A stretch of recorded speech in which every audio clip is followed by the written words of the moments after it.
Captains of Industry, brought to you by Airtel. But given the fact that you are from Europe, I need to obviously ask you what your opinion is on what is unfolding in the Eurozone at the moment, making news headlines on a daily basis. Are the peripheral economies in Europe, and obviously how Germany is reacting to those peripheral economies? Yeah, it's a huge debate in Europe. I'm a bit away. I'm concentrating on South Africa. That's my job at the moment. But it's a huge debate how far the European Union can go in protecting all these countries. But I think there is a willingness to overcome it, because everybody knows the euro can only stay if the European community stays together. And so there are not a lot of alternatives as to go for this, what they call the protection, or this security fund. Do you believe that the euro will stay together? Is there any chance that it could implode? I might not be the perfect right guy to ask this, but I think so. I think there is an alternative by side of the European Union would not be the right thing. What still keeps you up at night in the South African space, if anything? As we've already alluded to, you've been through a very volatile period with the economy, with issues on the electricity front, although you were quick to negotiate and it didn't affect you. But are there elements that keep you awake at night? Oh, there are some elements which keep me awake at night, but I'm quite a calm guy, so it's a bit difficult. And once again, it's having lived here now for 4 years, having talked to all my predecessors, having seen how the country has developed, we are not nervous. But certainly, what keeps me awake is the reputation of South Africa. If you look to the World Cup, a fantastic World Cup which has been delivered. Nobody would have thought this before. When I came to Germany, there was always the questions, are they going to make it? And how will it be? And I include myself. I was quite optimistic always, but sometimes, you know, I thought... A bit skeptical. Let's see how this on. And the delivery was perfect. Yes, there were two issues, what I always say, which did not come through. You know, Bafana did not make over the first round, and Germany was not in the final. But South Africa is not to blame for this one. It was a perfect delivery. And it's put us on the world map. You clearly believe that. It was a perfect marketing exercise, because the whole view on the country changed, and you could see it coming back again. I was not asked, do they make it? I was asked, have you got a South African flag for me? Have you got mirror caps for me? How was it? And what a nice vibe. So, having said this, I think it's very important that South Africa as a whole is cautious to keep this reputation and to be really very sensible to see what certain things do overseas. We have talked about the strike. And it's not the strike as such. It's a publicity around the strike. It's a publicity around the strike and this way of these sequential strikes. It's the issue of the nationalization debate. It's the issue of crime, yes, and all these points we know. The country as a whole and everybody, all citizens, all people in government need to be very careful how this is perceived overseas, and that this reputation is not damaged. That's the point I'm thinking about how to do this, and that we keep this thing, because as South Africa is not in the middle of the industrial world, it needs this investment coming through. It needs companies who are coming here and do the business, and this is all based on the reputation. But, talking about reputation and elements that may impact reputation, the carbon emissions tax, has that been or had a big impact to date on the industry, more from a sentiment perspective? It's certainly, now that's reading a bit in the coffee what influence it really had. If you look to the premium car market, we see that we do not grow in absolutely the same manner as the whole passenger car market. Now you can go back and say, yes, this is a carbon emission tax, it might be, but nobody is sure about. Carbon emission tax is an issue which is done around the world. And so it was important, once again, to do it in the right way. And do you believe it's been done in the right way in South Africa? At the end, it was done in a proper manner, and it needed once again a lot of debates to do it and to get this mutual understanding.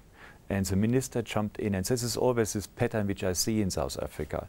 You discuss, you debate, and at the end you have heated meetings, but everybody is willed to turn it in the right direction. Yes, there are things where we would have wished to have it different. Certainly, the automotive industry would have loved to have this tax collected at the petrol station. You know, that the customer pays when he takes the fuel for carbon emission tax and all these things.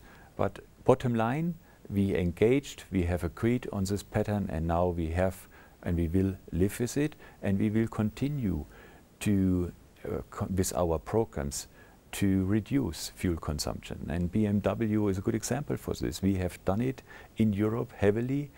We are not, you know, for nothing now in the 6 times in a row the most sustainable car manufacturer due to Dow Jones Sustainability Index, and we have done amazing things. One thing is open. If you talk about the carbon emission tax, it's that we work as a country and all people responsible to get better fuel quality, because better fuel quality is a prerequisite that we can introduce all these nice features which we have in our cars to reduce fuel consumption even further. And for BMW this means we still keep our promise of ultimate driving pleasure. If you look at the competitive nature of the automotive industry, is it a cutthroat one? We are in a hyper-competitive market, there is no doubt, and the car industry has got all these signs. Look to the high number of new models and so on, but as far as BMW is concerned, we are in a good position, and you see me absolutely optimistic. We have a perfect product line up with all the new cars which have been coming and will come. We had the new 5 Series. We just introduced the Mini Countryman very successfully this week. But innovation must be key to keeping ahead of the game. That's absolutely the issue. It's innovation, it's customer care, and it's, you know, knowing your roots and all the passion which needs to be behind. You know, if you can't survive in such an industry without the necessary passion, and that's what the BMW people are. They stand behind their product, they love their product, and they like to please the customer, and that's how we drive our business. Creating passion in the work environment seems to be high on your agenda when it comes to your leadership style. How do you do that? How do you get everybody united and passionate around a brand? Yeah, we have a saying, say, if passion would seek its own home, it's crystal clear what it would go for. It's BMW, you know, because we sell this passion. We talk about ultimate driving pleasure. We talk about joy.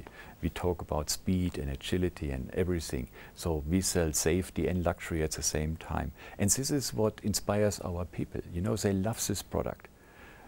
They drive this product on their own. They are behind. They have the same customer experience. And that's what they do every day, to concentrate, to focus on this, to improve it. Yeah? Everything what we do goes towards the direction. What do you drive, Bodo? What I drive a 750. And do you change? As head of BMW South Africa, do you have the opportunity to change on a regular basis? Certainly. First of all, I need to know my products. So I need to change. Secondly, we have a lot of opportunities to do this. Huh? If we have a Countryman launch, we drive a Countryman. If we present at the end of this week in our dealerships a brand new X3, drive a X3. What product are you most proud of? All products. It depends from the customer's view what he likes to have. You're sounding like an economist now. Anyway, going back to your leadership style and the kind of people that you surround yourself with. Great leaders often say you need to surround yourself with great people. Is that a tenet in your leadership style? Yeah, it's certainly. You know, you need to, as you do it with a good artwork, you know, as more colors you have got in your palette, as better the artwork is. So first of all, try to find different people from different angles. But what should be common, we like to have a high-performance culture.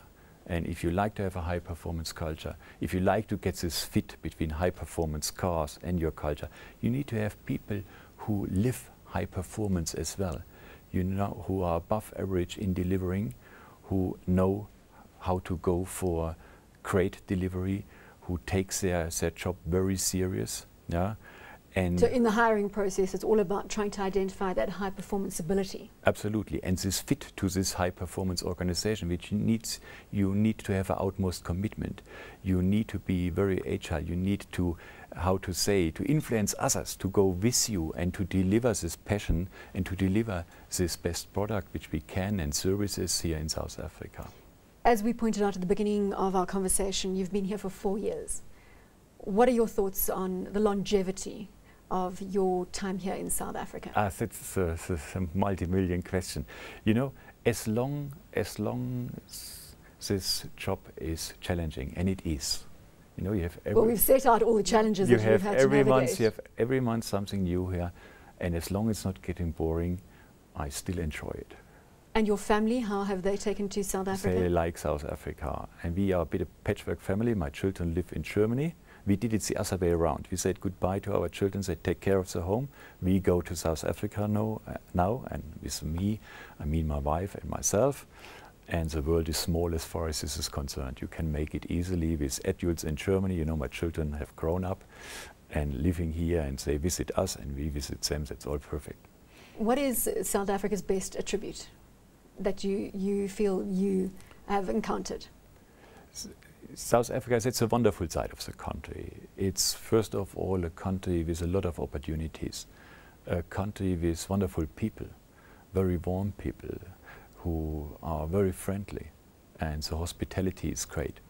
And that one likes, and as longer one stays, more one likes it, because you get known of it, you get known of areas which you have not seen before, and not just of Gauteng or Johannesburg and Pretoria, where the industrial hub is.